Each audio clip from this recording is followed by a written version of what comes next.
Digamos que Bitcoin vuelve a subir de precio. Digamos que Bitcoin llega a $20.000 por moneda, $80.000 por moneda o hasta $500.000 por moneda. Si eso es así, entonces todo el mercado de criptoactivos va a subir, ¿cierto?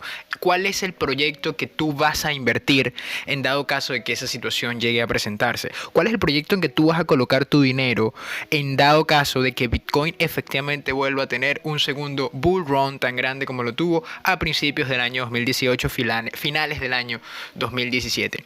¿Cómo sabes que esa criptomoneda en la que tú quieres invertir, en la que tú quieres colocar tu dinero, efectivamente vale la pena? ¿Cómo la diferencias? ¿Cómo sabes cómo diferenciar de un buen proyecto a otro buen proyecto? De un buen proyecto a un mal proyecto. ¿Cómo diferencias cuál es el mejor entre todos los proyectos que existen hoy en día?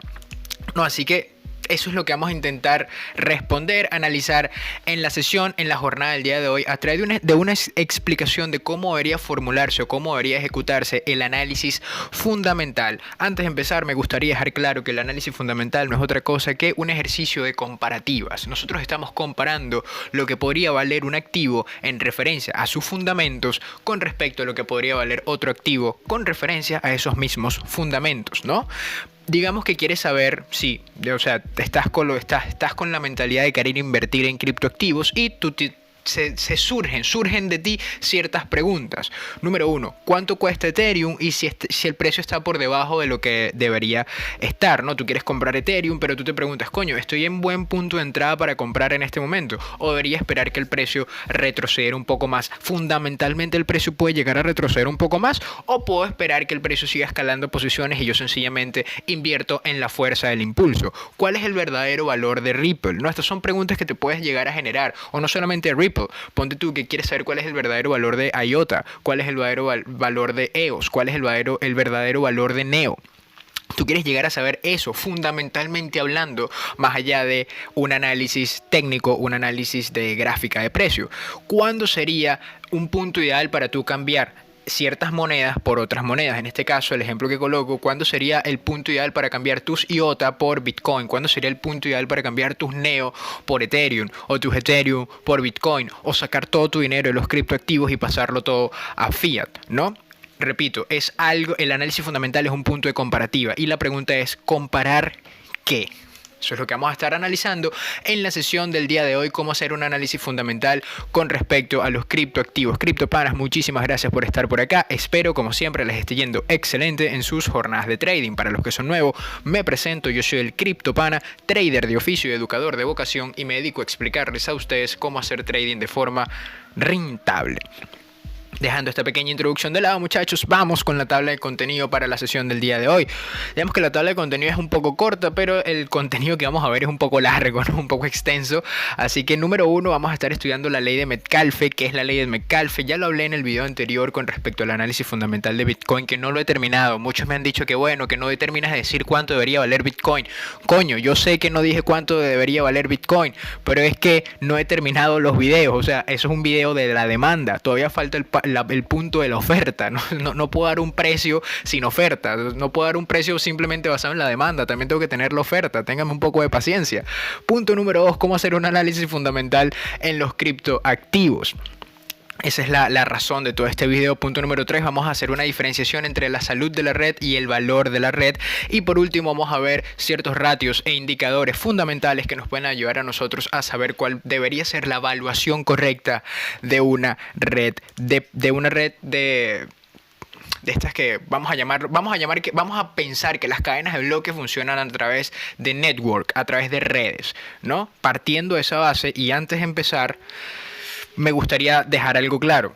Teniendo yo cierta experiencia dentro del mundo de la inversión, hay que, digamos que, formular una idea base de que cuando un mercado no es regulado, no tiene ciertos parámetros y ciertos patrones bajo los cuales mantenerse, ¿sí? No tiene ciertas reglas bajo las cuales debería seguir para poder seguir creciendo dentro de ese mercado y evolucionar tanto a nivel de precio como a nivel de valor. El mercado de los criptoactivos no tiene resguardo, no tiene resguardo legal y no tiene ningún tipo de resguardo normativo que regule el mercado. Siendo eso así, es muy fácil manipular el precio de Bitcoin, como ya lo hemos visto, y siendo eso así, al manipular el precio de Bitcoin, sus fundamentos se ven alterados. Normalmente tenemos que el análisis fundamental prela al análisis técnico, pero en el caso de un activo no regulado pasa todo lo contrario, puesto el precio es tan fácil de manipular y Bitcoin y Ethereum y todos los activos en la mayoría depende muchísimo de su precio. Entonces, si tú manipulas el precio, también puedes llegar a manipular el fundamental. No sucede lo contrario. En el caso de Bitcoin y Ethereum, si tú manipulas el fundamental, no necesariamente eso genera un reflejo en el precio, puesto Bitcoin y Ethereum y estos criptoactivos no dependen tanto del fundamento, sino dependen más del precio. Eso no quiere decir que no deberías saber con respecto a los fundamentales, pero es algo que tenemos que tomar en consideración, de que efectivamente el precio genera cierta presión dentro de Bitcoin y cierta presión dentro de Ethereum. ¿Por qué es así? Puesto, si tú quieres enviar, siendo Ethereum y siendo Bitcoin, una transferencia de valor o un mecanismo bajo el cual nosotros podemos llegar a transferir valor, si Bitcoin cuesta $0, ¿sí? ¿Cuántos Bitcoin yo necesito para poder enviar $1? ¿Cuántos Bitcoin necesito si Bitcoin cuesta $0? No necesito ninguno, puesto no puedo enviar ninguno, puesto Bitcoin no cuesta absolutamente nada. En orden de que el valor de Bitcoin, que es decir, la transferencia de capital de un punto a otro, la transferencia de valor en referencia a dólar de un punto a otro, se mantenga en el tiempo y sea sustentable en el tiempo, Bitcoin tiene que valer algo. Por lo menos tiene que valer 0.1 céntimos de dólar, ¿sí? Para yo poder llegar a utilizar ese 0.1 céntimos de dólar, acumulo la cantidad de Bitcoin que sea $1 y yo puedo mandar mi dólar a otra cartera, a otra dirección. Pero si Bitcoin no vale nada, entonces yo no puedo enviar nada. Bitcoin necesita valer algo. Bitcoin necesita tener un referencial en dólares o en cualquier tipo de moneda o en algo. Necesita tener un referencial en algo en orden de nosotros poder enviar valor a través de esa cadena de bloques. Esto es algo que se explica muy bien en este libro que se llama Crypto Assets, ¿no? Que si lo traduces es con el nombre de criptoactivos. Gracias a este libro es que yo empecé a utilizar el término criptoactivos, ¿no? Fíjense que en el Twitter, en Telegram o por donde sea que me comunique con ustedes, yo no hablo de criptomonedas, ¿no? Inclusive en una de las láminas que está arriba, que ya la vimos, coloco criptomonedas entre comillas, puesto yo no uso el término criptomonedas y fue gracias a este libro. No se los recomiendo, no se los voy a colocar en el link, puesto un tema de derechos de autor y YouTube me puede cerrar el pequeño canal que tengo y yo no quiero eso. Así que efectivamente les dejo este libro, o tómenle un screenshot y lo pueden buscar por internet, lo pueden encontrar por internet y también muy seguramente lo pueden encontrar en traducción al castellano, al español, no hay ningún tipo de problema. El tema es que, coño, los invito a leerse este libro, puesto es algo que ayuda a entender efectivamente el valor intrínseco y cómo el valor intrínseco de Bitcoin y cómo el valor intrínseco de los criptoactivos depende mucho de su precio. Sí, está intrínsecamente ligado al precio por este pequeño ejemplo que les digo en este momento. Si Bitcoin vale $0 y yo quiero enviar $1 siendo Bitcoin o valiendo Bitcoin $0, no necesito ningún Bitcoin, puesto Bitcoin no vale absolutamente nada. Entonces, lo que quiere decir que Bitcoin está ligado a su precio. El comportamiento de Bitcoin, el valor intrínseco de Bitcoin está acorde, apegado, o sea, está amarrado al precio. Y si el precio de Bitcoin es manipulable, por ende su valor también es manipulable. Y lo que queremos hacer en un análisis fundamental es buscar el precio fundamental de un activo a través de su valor intrínseco, o lo que su valor intrínseco puede llegar a tener una referencia dentro del precio o dentro de algún tipo de moneda fiat, ¿no? Moneda fiat, moneda fiduciaria, dólar, euro, etcétera, etcétera, etcétera. Así que recordemos que, número uno, los criptoactivos son redes interconectadas. Estas redes funcionan de forma lógica o física. Tiene estos dos tipos de funciones. Algunas de las cadenas de bloques son una colección de nodos descentralizados funcionando dentro de la misma red o a través de un código abierto. Estos nodos descentralizados se comunican los unos con los otros en orden de que toda la información dentro de esa red se mantenga dentro de la misma red y todos los nodos manejen la misma información. Esta viene siendo la función física, ¿sí? La función física de los criptoactivos. Hay otra función que es la función lógica y en este caso los criptoactivos funcionan como plataformas, ¿cierto? Utilizan su código para proveer de un servicio o de un protocolo. Un ejemplo clásico puede ser Ethereum o EOS. Su código, mejor dicho, estos activos, estos criptoactivos son plataformas que proveen un servicio o proveen un protocolo en orden de nosotros poder construir, o bueno, los desarrolladores pueden utilizar ese código para construir sobre ese código cierto tipo de activos, cierto tipo de contratos inteligentes, etcétera, etcétera. El token, en este caso, el token de estas cadenas de bloques no es el fin último de la cadena, ¿sí? En el caso de Bitcoin, el token, el Bitcoin es el fin último de la cadena, ¿cierto? En el caso de Ethereum y en el caso de EOS no es el fin último, por eso es que Ethereum tiene ¿cómo se llama? Un supply infinito, ¿no? Una oferta infinita, puesto... No, nosotros no queremos Ethereum por el hecho de que tener un Ethereum y porque Ethereum debe valer mucho, sino nos queremos Ethereum, puesto Ethereum tiene un valor intrínseco más allá de su propio precio, ¿sí? El valor de Ethereum es que tú puedes construir sobre el código, ¿cierto? En el caso de Bitcoin no es así, tú no puedes construir sobre el código de Bitcoin y ya hay ciertas consideraciones con respecto a eso que vamos a hablar más adelante, pero el punto es que en el caso de Bitcoin el valor intrínseco del activo está atado a su precio. En el caso de cadenas de bloques como Ethereum, como EOS, no es así. Eso no quiere decir que una deba valer más que la otra, ¿sí? O sea, estamos comparando peras con manzanas. Una cosa es la función física y otra cosa es la función lógica. Cuando nosotros decimos que, bueno, vamos a comparar el precio de Bitcoin con el precio de Ethereum, brother, es complicado hacerlo, puesto son cadenas de bloques distintas, son acercamientos distintos y son propósitos distintos, sí, los dos son tecnologías, sí, los dos son cadenas de bloques, pero es como comparar, qué sé yo, Twitter y Facebook, ¿cierto? Los dos son redes sociales, pero son redes sociales muy distintas una a la otra. Una funciona con un tema de inmediatez, Twitter, y la otra funciona con un tema más de conectividad con las personas, para las marcas inclusive, etcétera, etcétera. Eso no quiere decir que Twitter no se puede utilizar de esa forma. Claro que se puede utilizar de esa forma, pero su función base viene siendo totalmente otra, distinta, ¿cierto? Entonces, a pesar de que están dentro del mismo mercado, son relativamente no comparables, ¿sí? No es que no las podamos llegar a comparar bajo ciertos parámetros, y vamos a ver cuáles son esos parámetros bajo los cuales las podemos comparar, ¿cierto? En esta explicación de lo que viene siendo un análisis fundamental.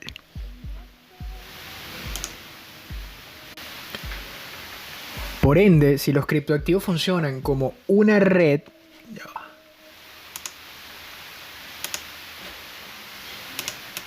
ok, ahora sí. Por ende, si los criptoactivos funcionan como una red o sistema de redes, ergo son dependientes del network effect. El efecto de la red, ¿no? Ese es el resultado positivo del crecimiento de una red. Un usuario más es igual a un nodo más. Ergo, el crecimiento de la red aumenta con la cantidad de uso que tenga la cadena. A mayor cantidad de usuarios, mayor cantidad de crecimiento va a tener esa cadena, mayor cantidad de crecimiento va a tener esa red de transacciones, o por lo menos eso es lo que habla la ley de Metcalfe. Aquí la tenemos. Esto es algo que pueden investigar, y esto es algo que yo tengo un acercamiento, digamos que no voy a decir amplio, no voy a decir que mi acercamiento a la ley de Metcalfe es súper amplio, así que les recomiendo que vayan e investiguen con respecto a esta ley, pues esto es algo que es muy importante desde un apartado fundamental, ¿no? Y la explicación que yo les puedo llegar a dar a ustedes es muy limitativa con respecto a la cantidad de información que pueden llegar a encontrar en la web. Así que el crecimiento de una red es directamente proporcional al cuadrado de nodos conectados a esa red. Esto es algo que ya hemos visto en el video anterior con respecto a cuánto debería valer fundamentalmente Bitcoin y Ethereum. Los que no se han visto ese video se los voy a dejar aquí arriba en la tarjetica. Pero 3 puntos fundamentales. 1. Mientras más personas usen la red, mayor será el valor de esa red. Es algo hasta lógico, ¿no? Pero esto es algo que... este es el punto fundamental dentro de la ley de Metcalfe. Mientras el valor del activo crece de forma lineal, el valor de la red crece de forma geométrica, ¿no? Si el número de usuarios de una red crece el doble, el valor de la red va a crecer 4 veces ese punto específico en el que se encontraba en ese momento. Algo, digamos que un apartado visual, nosotros podemos verlo aquí. Esta línea, esto que dice costo, ¿no? Esta línea, esto que dice costo acá, este es el crecimiento lineal, ¿no? Crece linealmente la red. Y este es el valor de la red. Fíjate que a nivel de costo el crecimiento siempre es lineal, pero llega un punto en que luego de haber pasado cierta cantidad de usuarios, el crecimiento va a ser de forma exponencial geométricamente hablando. ¿Sí? Va a crecer exponencialmente con respecto al costo de la red y ergo lo que puede garantizar que esa red sea rentable, fluctuosa, tenga un buen uso y tenga una buena salud y un buen retorno de inversión es la cantidad de usuarios. Por eso es que es tan importante el tema de la aceptación de Bitcoin, ¿no? Puesto se necesita gente. Literalmente para que Bitcoin llegue a subir el precio de forma geométrica se necesita gente que utilice la red y esa red va a valer más. Y si esa red vale más, entra más gente y es un ciclo, ¿no? Hasta que se conforme, bueno, lo que vimos este año, mejor dicho, bueno, ya este año que culmina ya, y finales del año pasado, la burbuja que se presentó, ¿no? Y vamos a evaluar ese tema de las burbujas, a ver si podemos discernir cómo podemos encontrar una burbuja, o si podemos anticipar una burbuja de precio. El porcentaje de crecimiento de una red que deberías vigilar. ¿Cómo divido mi acercamiento a este análisis? Cuando estoy analizando estos, ¿cómo se llama? Cuando estoy analizando de forma fundamental los criptoactivos, hay ciertos aspectos que me gusta evaluar, ¿no? Primero vigilo dos métricas, o mejor dicho, dos indicadores. No sé por qué aquí coloqué tres. Vigilo dos indicadores, ¿no? Para saber cuál es la salud de la red, y luego vigilo 4 ratios para vigilar cuál es el valor de esa red, cuánto debería estar valorizada esa red, ¿no? En el caso de la salud de la red, vigilo las direcciones únicas utilizadas y el valor promedio transaccionado de esas direcciones. Y para saber el valor de la red, que es algo que se vigila de forma diaria, también hay que vigilar esto que se conoce como el Network Value to Transactions, que es el valor de la red por cantidad de transacciones. También es necesario vigilar el valor del mercado comparado con el valor creado. Todo esto lo vamos a analizar a profundidad a continuación. Y por último, vamos a evaluar el precio comparado al costo de la minería para break-even, es decir, una comparativa con respecto al precio y cuánto debería estar el precio en orden de que la minería sea, entre comillas, rentable. Eso depende mucho también del país. Y bueno, ¿por qué medir la salud de la red y el valor de la red, ¿no? Que son estos dos apartados, ¿no? Con un lado mido la salud de la red y con el otro lado mido el valor de la red. ¿Por qué eso es necesario? Número 1. La salud de la red habla de qué tan óptima es la relación entre los que mantienen la red, es decir, la oferta y el minado, y los que utilizan esa red, la demanda o el uso. La salud de la red habla del uso y mantenimiento de esa misma red, y el valor habla de la cantidad del uso de la red medido en un referencial fiduciario, medido en un referencial fiat, es decir, medido por lo menos en dólares, ¿no? Que es el referencial fiduciario por excelencia del Bitcoin. Ahora, ¿cómo se usa todo esto? Es la pregunta, ¿no? Ok, CryptoPana, ya me diste ahí como una clase muy teórica, pero ¿cómo se usa toda esta vaina? Vamos con los ratios primero. Número 1, tienes el NBT, ¿no? El NBT ratio. Por cierto, todos estos ratios, ¿de dónde los consigo? Se los voy a dejar abajo en la descripción, ¿no? Punto a punto, página por página, ¿dónde pueden evaluar estos ratios? Bueno, no página por página, los pueden conseguir en la misma página, y se los voy a dejar abajo para que tengan exactamente dónde pueden ver las gráficas que vamos a ver a continuación y cómo ustedes lo pueden tener ahí a la mano dentro de su buscador. No, tenemos el NBT ratio, que viene siendo el valor de la red por cantidad de transacciones. Esto fue inventado por un señor que se llama Willy Woo, o Willy Woo, creo que es chino. No es algo muy importante, pero vamos a darle crédito a quien crédito se merece. Esto es como el Price and Earnings ratio de los criptoactivos. Yo no sé si ustedes han hecho alguna vez algún tipo de evaluación de empresas, ¿no? A nivel de análisis fundamental. Cuando estamos haciendo esto hay un ratio muy importante que es el PIE, ¿no? Que es el precio por la ganancia que está generando esa empresa o esa compañía o un sector en específico del mercado, ¿no? En el caso de los criptoactivos no se puede hacer eso. Nosotros no podemos evaluar con respecto a las ganancias que está generando Bitcoin, puesto Bitcoin no genera ningún tipo de ganancia. Bitcoin genera ganancia para los individuales, ¿no? Para los particulares que utilizan Bitcoin como medio especulable, pero la red Bitcoin no podemos decir que mira, Bitcoin ha generado tanto por ciento de ganancia, puesto no es una empresa y Bitcoin no gana absolutamente nada. Así que el valor de las transacciones por el valor de la red por la cantidad de transacciones realizadas es lo más cercano que tenemos a esta métrica, que es muy útil dentro del apartado del análisis fundamental en el mercado de las stocks. Esta relación divide el valor de la red, es decir, el market cap, el market cap, que lo pueden encontrar en, bueno, en la página de market cap, entre la cantidad de transacciones que se genera al día. No es necesario que lo hagan ustedes, esto lo hacen varias plataformas por ustedes. Y es una comparativa sobre cuánto vale la red versus cuánto vale el uso de esa red, ¿no? Cuánto valor se está transitando por esa red. Vamos a ver un poquito más esto en profundidad. ¿Cómo funciona el ratio? Digamos que una vez que ya tú encontraste la página, se las voy a dejar abajo, repito, cómo yo puedo utilizar este ratio, ¿no? Si el ratio NBT es alto, indica que el valor de la red está superando al valor de uso. Sí, esto puede significar dos cosas. Número uno, los inversores están evaluando la red como un alto ROI, es decir, como un alto retorno de inversión. Si el ratio NBT es alto, los inversores están evaluando la red como un alto retorno de inversión. O si el ratio NBT es alto, también puede ser que el precio está en una burbuja. No hay un punto medio. O sea, o es una cosa o también puede llegar a ser la otra, ¿no? Es como el gato que está en la caja y tú no sabes si el gato está muerto o está vivo. Puede ser una cosa o puede ser la otra. Este ratio solo, aislado, no es suficiente fundamento como para nosotros llegar a tomar una decisión exclusivamente basado en él. No es suficiente fundamento, necesitamos más. Y por eso evaluamos otros ratios más adelante. Pero algo importante que tenemos que tomar en consideración con respecto a esto es que esto es lo que nos puede indicar a nosotros si estamos, o mejor dicho, esto es lo que nos indica a nosotros que estamos en un punto de euforia del precio. Eso sí nos lo puede indicar. Y la euforia, como ya hemos visto en gráficas varias, la euforia no necesariamente desencadena en un cataclismo. Sí, la euforia puede extenderse y extenderse y extenderse en el tiempo. Nosotros no podemos llegar a saber qué tan irracional va a ser el comportamiento del mercado y por cuánto tiempo se va a comportar de esa forma. Lo que sí podemos saber es que cuando hay una presencia de euforia, en cualquier momento, y no sabemos cuándo, se puede presentar una burbuja de precio. Y si tú quieres comprar un criptoactivo, lo primero que quieres hacer es ver mayor cantidad de transacciones dentro de la red comparado al market cap, ¿cierto? Si el valor de la red es mayor que el volumen transaccional, no debería comprar.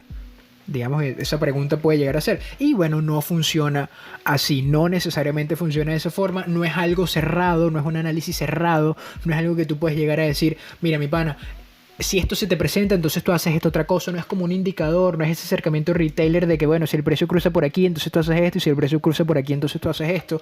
No funciona así. El análisis fundamental no funciona de esa forma. El análisis fundamental es un compendio de variables que tienes que tomar en consideración en orden de poder tomar una decisión. Y el ratio NBT es una de ellas. Así que si el valor de la red es mayor que el volumen de transacciones, ¿no debería comprar? No es una pregunta que deberías estar haciendo, sino más bien la pregunta que deberías hacer es, aunado a esto, ¿qué otro tipo de variables debería estar utilizando o qué otro tipo de variable debería estar viendo? Según el creador de esta métrica, ¿no? Cuando las stocks de internet salieron, ¿no? Por lo menos como como Amazon en su momento, o como Microsoft en su momento, o como Google en su momento, ¿no? Cuando estas stocks empezaron a salir, cuando estas empresas empezaron a salir, nosotros no entendíamos lo que quiere decir un costo marginal de cero. Un costo marginal de cero de las compañías. No entendíamos qué quería decir eso, puesto para el momento todas las compañías tenían costos marginales, pero cuando salen las stocks de internet, ya las compañías dejaron de tener, o por lo menos dejaron de tener hasta ese momento cierto costo marginal, ¿sí? En Bitcoin pasa algo relativamente igual. El problema está que Bitcoin no es una empresa. Sí, como no es una empresa, entonces nosotros debemos saber, o por lo menos intentar tratar a Bitcoin como si fuera una especie de compañía de pago. Esto según William Wu, que fue el creador de esta métrica. Debemos intentar evaluar a Bitcoin como una compañía de pago y medir la cantidad de dinero que utiliza esa red que utilizamos a través de la compañía de pago Bitcoin.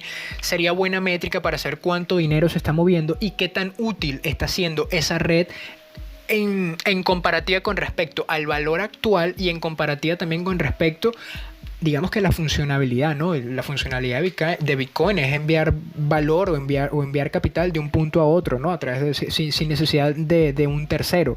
Digamos, eso se podría resumir lo que viene siendo Bitcoin. Y desde ese punto de vista, Bitcoin depende mucho de su precio, puesto si Bitcoin vale $0, ¿cuántos Bitcoin necesito para poder enviar $1? No, ni uno, porque ni siquiera 10.000 Bitcoin me sirven a mí para poder enviar $1 si el precio de Bitcoin vale 0. Entonces el precio de Bitcoin, o mejor dicho, el valor de Bitcoin está atañido, está, ¿cómo se dice eso?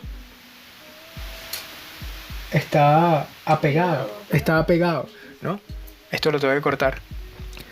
El valor de Bitcoin está apegado al precio y por ende no se puede hacer una diferenciación entre el precio de Bitcoin y el valor de Bitcoin. Precio de Bitcoin y valor de Bitcoin es exactamente igual, puesto el precio de Bitcoin, o mejor dicho, Bitcoin depende tanto de su precio que no puede separarse de él. Bitcoin es su precio.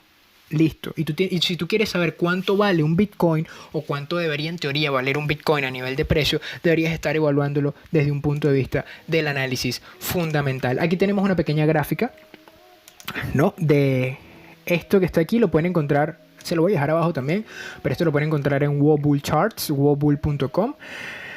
Aquí tenemos en rojo, marroncito, este color oscuro en la parte inferior, este es el NBT y este viene siendo el precio, ¿no? Comparado con respecto al precio. Fíjate que desde 2011 hemos estado muy por debajo, o bueno, el NBT ha estado por debajo del precio, sí, a pesar de ello el precio ha ido escalando posiciones. ¿Sí?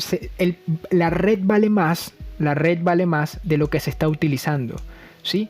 La red está sobrevalorada y en cualquier momento puede haber una burbuja. Puede ser que esta ya haya sido la burbuja y aquí estamos actuando como en el punto de vista desde el 2014. No lo sabemos.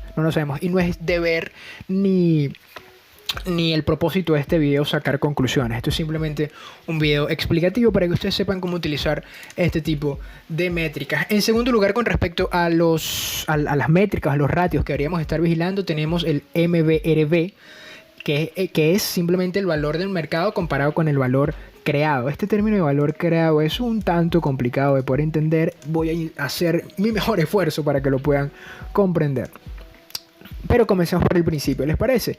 Este es un muy buen ratio, mucho más específico que el ratio anterior, que el NBT, puesto toma en cuenta las monedas que no han sido utilizadas durante la jornada en ninguna transacción. Es decir, este ratio sigue una lógica de holder, ¿no? Sigue una lógica de la persona que compra el Bitcoin o que utiliza el Bitcoin de forma tal de guardarlo y esperar que esperar que su valor crezca, se doble, se triplique, se cuatriplique en el tiempo.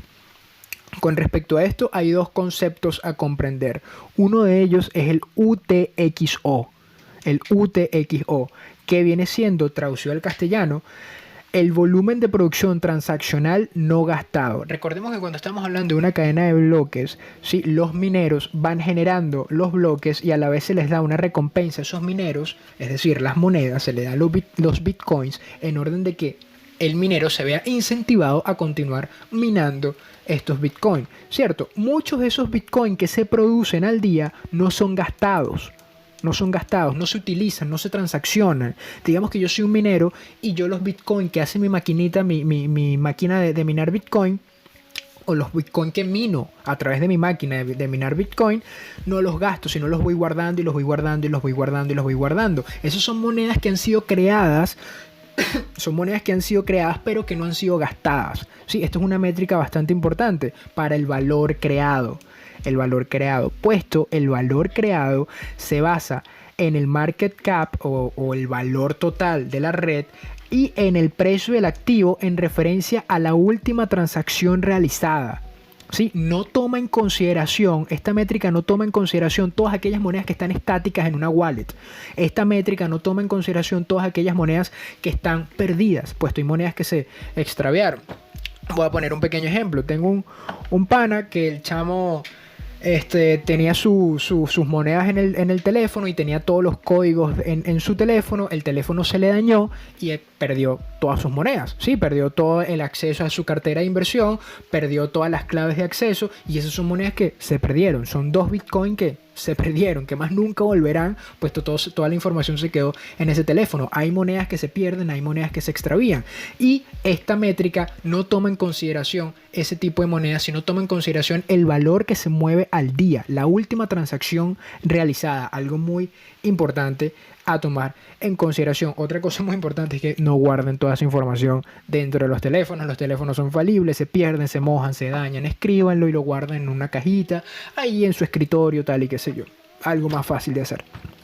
Y por último, la lógica de esta métrica es que hay un porcentaje de valor creado que no es transaccionado, sino, entre comillas, ahorrado. Puede ser ahorrado, puede ser que se perdió, puede ser que se extraviaron, puede ser que las robaron, puede ser que las hackearon. O sea, hay muchísima cantidad de cosas con respecto a este acercamiento. Aquí podemos tener o ver esta línea que está en la parte superior, es el valor real, es el valor creado, ¿no? En inglés se llama el realized cap, el valor creado, y esta área es el valor de la red.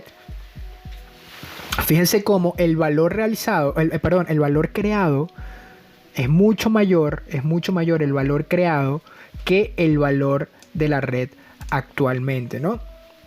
Pero repito, esto es un ratio.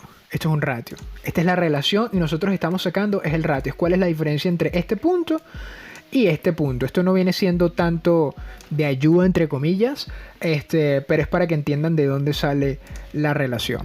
¿Sí? Así que este ratio, el MBRB, es el valor del mercado comparado con el valor creado. ¿Cómo se utiliza? Cuando el valor está por debajo del ratio 1 a 1, entonces esto se traduce en el activo está subvalorado, ¿sí? El activo está siendo subvalorado o subvaluado, y también puede ser tratado como una especie de capitulación dentro del mercado. Nosotros podemos estar viendo si el activo está por debajo del ratio 1 a 1, quiere decir que estamos viendo una especie de capitulación dentro del mercado. No hay un punto medio. Es una cosa o es la otra, no podemos llegar a saber qué es, pero podemos llegar a combinar los análisis. Ya tenemos el NBT, ahora tenemos el MBRB. Y en segunda instancia, cuando el valor está por encima del ratio 1 a 1, esto se puede traducir en que el activo está sobrevalorado o estamos en un proceso de euforia. Aquí tenemos el ratio. A ver, aquí está MBRB. Y fíjate cómo tenemos aquí una pequeña gráfica con 6, 4, 3, 2, 1. Nosotros queremos ver más o menos un ratio 1 a 1. ¿Sí? ¿Qué es esto que está acá? Ratio 1 a 1. Queremos ver el precio que se relaciona más o menos con esta zona. Si el precio está por debajo, o bien estamos en una capitulación o estamos subvalorados, ¿sí? Y si estamos por encima del 1 a 1, el precio, disculpen, el precio o bien está sobrevalorado o estamos en procesos de euforia. Históricamente, que es lo único con lo que se puede trabajar a través de lo que ha sucedido en el pasado, cuando llegamos a estos niveles, hay un crash. ¿Sí? Dentro de Bitcoin. Aquí tenemos 2015, ¿sí? Y cuando llegamos a estos niveles superiores, tenemos un crash, ¿no? Aquí tenemos enero del 2014, ¿sí? Crash. Aquí tenemos enero del 2018, crash, ¿sí? Y cuando llegamos a estos niveles, tenemos procesos alcistas, ¿sí? No, repito, esto no es para que ustedes vayan y digan, ok, estamos en estos niveles, vamos a empezar a subir. Estas son cosas que llevan tiempo, ¿sí? Fíjate que esto fue en enero del 2015. Después de la burbuja del 2014, en enero del 2015 el precio se recuperó según esta métrica. Eso no quiere decir que va a suceder ahora.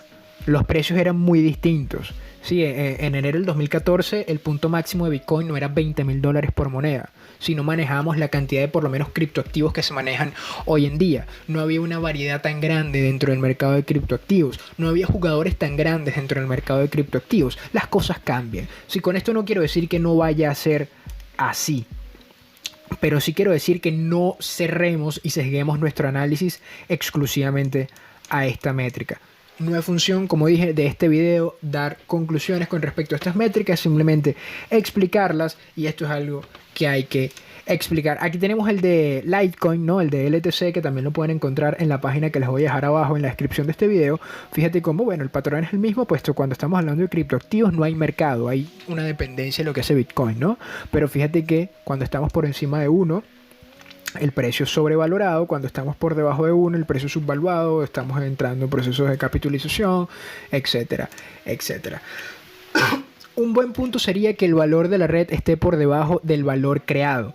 Esas diferencias reflejan un performance de precio por debajo del valor agregado de la red. ¿A qué me refiero con esto? Vamos a ver este ejemplo que tenemos aquí en pantalla, o mejor dicho, esta gráfica que tenemos aquí en pantalla. Cuando el valor de la red, es decir, el área roja que está aquí, no toda esta área roja, estuvo debajo del valor realizado, es decir, la línea, no el valor creado, la línea. Fíjate que acá en 2015, ¿sí? El valor de la red estuvo por debajo del valor realizado, del valor creado, pero no transaccionado. Repito, acuérdate que hay monedas que se crean pero no se envían. Hay monedas que yo me quedo aquí guardaditas para mí. Hay monedas que mi amigo el minero se queda para él. Hay monedas que se pierden, ¿sí? Entonces, cuando el valor de la red estuvo por debajo del valor realizado, acá en el 2015, sí, y desde ese punto en adelante, expansión, ¿sí? Y ahora fíjate acá, 2018, finales de 2018, el mismo patrón. Repito, no quiero decir que vaya a explotar el precio. Y fíjate como acá en el 2015 duró desde enero, más o menos hasta principios del 2016, por debajo. Fue un punto, voy a poner aquí comillas, fue un punto entre comillas acumulativo, pero fue una acumulación de un año. ¿Me entiendes? Esto que está aquí se puede expandir por un año, por 2 años, por 3 años, por 4 años. Tienes que tomar en consideración eso. O sea, bueno, si yo compro ahorita, ¿cuál es el punto mínimo hasta el cual se puede llegar a extender el precio? Podemos volver a llegar hasta el precio de los $1.000, de los $2.500, de los 900, de los $800. Ay, no, que eso suena muy descabellado, CryptoPana. Sí, suena muy descabellado para algunos, puede ser que para otros no, pero es una realidad. Aquí estamos apostando y no podemos llegar a saber cuál es el resultado de esa apuesta hasta que la apuesta efectivamente sucede. Y algo que puede llegar a suceder es que esto se extienda. Si efectivamente, luego de que esto esté por debajo, nosotros podemos expandirnos, también es lógico afirmar, muy lógico afirmar que esto se puede expandir por mucho tiempo. Esto se puede expandir por mucho tiempo. Esto que está aquí arriba se puede llegar a expandir por mucho tiempo a pesar de ser el mismo patrón que tenemos aquí en la parte inferior. Así que pendiente cuando estemos haciendo análisis fundamental. Es bastante jocoso, no, es bastante, ¿cómo lo puedo decir? Es bastante ambivalente, ¿no? Poder llegar a afirmar algo dependiendo simplemente de una gráfica y dependiendo también de lo que nosotros queramos. Sí, o sea, es algo psicológico también en muchos de los casos. Y un último ratio que pudiésemos evaluar antes de entrar en otras métricas, el precio comparado al costo de la minería para break-even. Es decir, cuánto cuesta el activo versus cuánto se necesita para quedar en break-even. Cuánto se necesita minar para quedar en break-even. Esto solo funciona para monedas que se minan, ¿no? Algo bastante importante. Si la moneda no se mina, no se puede aplicar este tipo de métrica. Por ejemplo, si Bitcoin está en $4.000 y el costo para break-even está, ejemplo, en $6.000, entonces el precio para break-even, o mejor dicho, el ratio de precio para break-even es de 0.66. Según la teoría, y eso lo voy a reafirmar, según la teoría, si el ratio es menor que 1.2, lo consideramos como alcista, y si el ratio es mayor que 3.2, lo consideramos bajista. Repito, según la teoría. ¿Por qué importa este ratio? O sea, ¿por qué el ratio de la minería es importante? Primero, la minería es un sistema que busca equilibrio o que siempre va a buscar el equilibrio, ¿no? Si el costo de minar es mayor que el precio, entonces no es rentable. Pero esto varía mucho de país en país. Varía demasiado de país en país. Si el costo de minar es menor que el precio, entonces lógicamente o racionalmente esto va a traer más dineros. Los nuevos mineros harán que el algoritmo incremente la dificultad del minado y por ende el costo de ese mismo minado. Este ratio asume un comportamiento racional de los jugadores y ese es el quid del proof of work. Ese es el quid del tema de la minería, por lo menos con respecto a Bitcoin. No, o sea, el problema está en que se asume que los jugadores actúan de forma racional y normalmente no es así.